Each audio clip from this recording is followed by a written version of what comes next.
L'origine, le mot boulange vient d'un chef germanique qui s'appelait Bolo.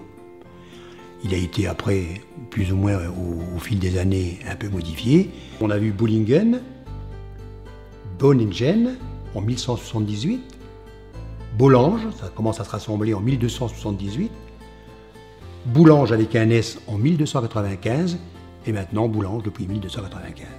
Pour les habitants de Boulange, contrairement à qu'on pourrait penser, c'est pas la boulangerie ou je ne sais où autre, ce sont les boulangeois. Qu'est-ce qui fait notre force et notre attractivité? Je pense que c'est la proximité du Luxembourg qui fait que des jeunes arrivent de l'extérieur. On est un petit havre de paix parce qu'on est un peu à l'extérieur des axes routiers, tout en étant tout proche de l'autoroute. Et qui plus est, je pense qu'on a un tissu associatif très important qui fait que les gens s'y sentent bien.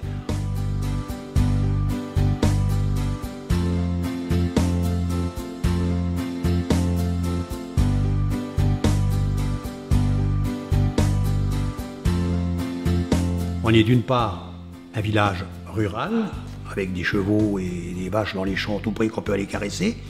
Et d'autre part, on a les avantages un peu de la petite ville, puisque on a pratiquement tous les commerces sur place. Nous avons une bibliothèque et un centre socioculturel qui ont été construits, on l'a inauguré en 2010. On a voulu faire quelque chose que les autres n'ont pas, mais qu'on doit être comme exemple dans le secteur. Point de vue régional, on a eu un prix, le premier prix environnemental pour les édifices publics, et avec un toit végétalisé, une structure tout en bois, des panneaux solaires, on a encore une pompe à chaleur, une circulation double flux, qui fait qu'à l'intérieur, il y a une hydrométrie et un confort de vie assez exceptionnel.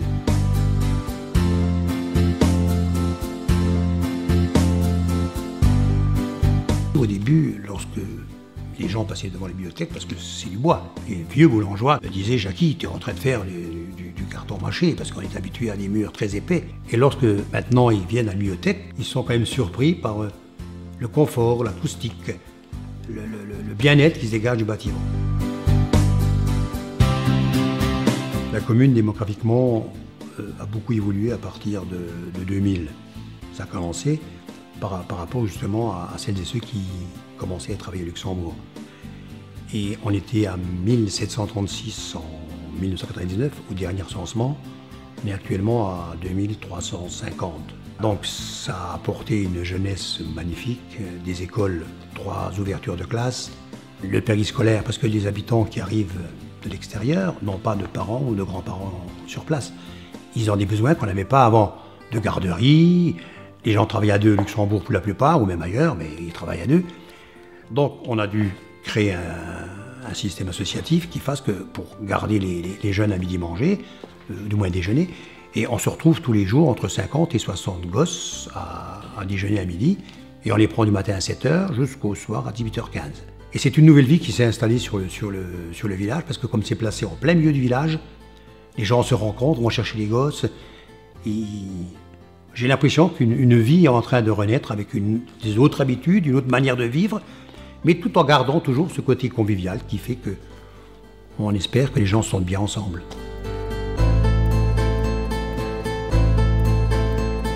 Boulange a pas mal de sites historiques. On a la chapelle de Bassompierre, qui date au départ en 1100, qui a été transformée en 1300. Une petite chapelle seigneuriale qui est jolie, qui est ouverte simplement lors de mariage à Bassompierre, de quelqu'un de Bassompierre ou d'un baptême, et puis à la Saint-Luc, puisque ça s'appelle Saint-Luc, où chaque année il y a un office qui se fait et une petite fête qui se fait. Oui, on a une église qui a été construite en 1932, sur une ancienne église qui a été reconstruite, et on a des fresques magnifiques de Untersteller qui est reconnu. Au point de vue national, ça c'est déjà sûr, et il est surtout sur Metz, où l'on voit pas mal de ces tableaux.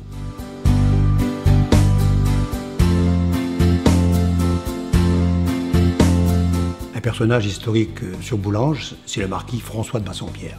À l'époque, c'était Louis XIII. Je pense qu'il était très connu parce qu'il adorait les femmes. Il s'est pris de pas mal de duchesses et autres, et il faisait assez scandale à la cour du roi. Il fut maréchal, je crois aussi, de France, ambassadeur aussi. Il avait courtisé une gentille demoiselle que le roi courtisait aussi. Donc il s'est retrouvé en disgrâce pendant 13 ans. Il est revenu et je crois qu'il est mort assez rapidement. Encore un fait qui a marqué les Boulangeois. En 1940, lorsque l'arrivée des Allemands, il y a eu ces personnes qui ne voulaient pas rester allemands et qui sont partis vers d'autres cieux. Et ils se sont retrouvés sur les routes de France et ils ont atterri à Riom. Riom qui se trouve dans le Puy-de-Dôme. Et il y avait pas mal de Boulangeois qui étaient sur Riom, d'autres étaient dans les petites villes avoisinantes. Et il y a un Boulangeois qu'il me plaît à mettre en évidence, c'est qu'il est maintenant maire de Riom, il s'appelle Zicola, et ses grands-parents, je les ai très bien connus en tant que facteur, habitaient Boulanges. Donc quelque part, on a là-haut, à l'extérieur de l'Est, en plein centre de la France, à Riom, un maire qui est d'origine boulangeoise. On a eu la chance d'avoir dans notre petit village, surtout dans notre hameau à Bassompierre, Éric Cantona, le fameux footballeur et artiste, et Isabelle Adjani, une des principales actrices françaises, pour un film qui a été tourné chez monsieur le duc Christophe, qui est un luthier renommé au monde, pour pourrait dire même au monde. Cantona m'a dit d'où il était placé, qu'il avait rarement vu un paysage aussi beau. De Bassompierre, il voyait toute la vallée, tout le fond de vallée. Et en plus, on a parlé champignons, parce qu'apparemment, il me demandait s'il y avait on avait une terre à champignons. J'ai dit oui, il y a tous les champignons qu'il faut sur Boulanges. Nous avons 2 gros projets à l'heure actuelle. La restructuration des cités minières, avec l'assainissement, l'embellissement, de la sécurité surtout. Et peut-être le plus gros projet, c'est Bassompierre, justement. Le hameau de Bassompierre qui n'a pas été refait depuis au moins 50 ans, qui encore a la chance d'avoir des fermes et des maisons qui datent du XVIIe siècle. Donc on voudrait restaurer Bassompierre à la même époque que le XVIIe, mais avec des matériaux de maintenant. C'est un projet ambitieux, mais surtout coûteux.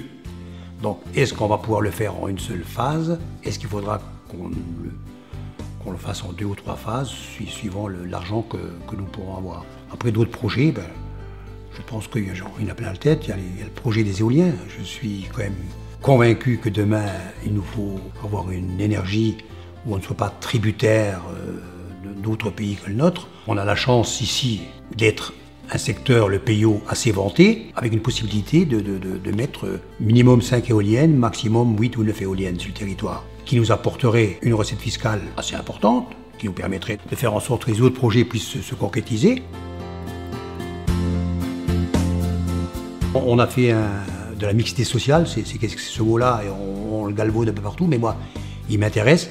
Donc on a fait venir Mosellis, et on a fait 70 logements de mixité sociale, c'est-à-dire des jeunes en accession à la propriété, des autres, pour les anciens, des pavillons de plein pied, de manière, lorsque la mobilité se fait rare, ou commence à se faire sentir difficile, ils puissent avoir leur petit plein pied, et des appartements de qualité à un prix encore accessible. Et des jardins familiaux qui font partie du lot, de manière que les gens puissent se rencontrer dans les jardins, discuter, se donner des conseils et surtout parler ensemble, faire en sorte que les gens se parlent.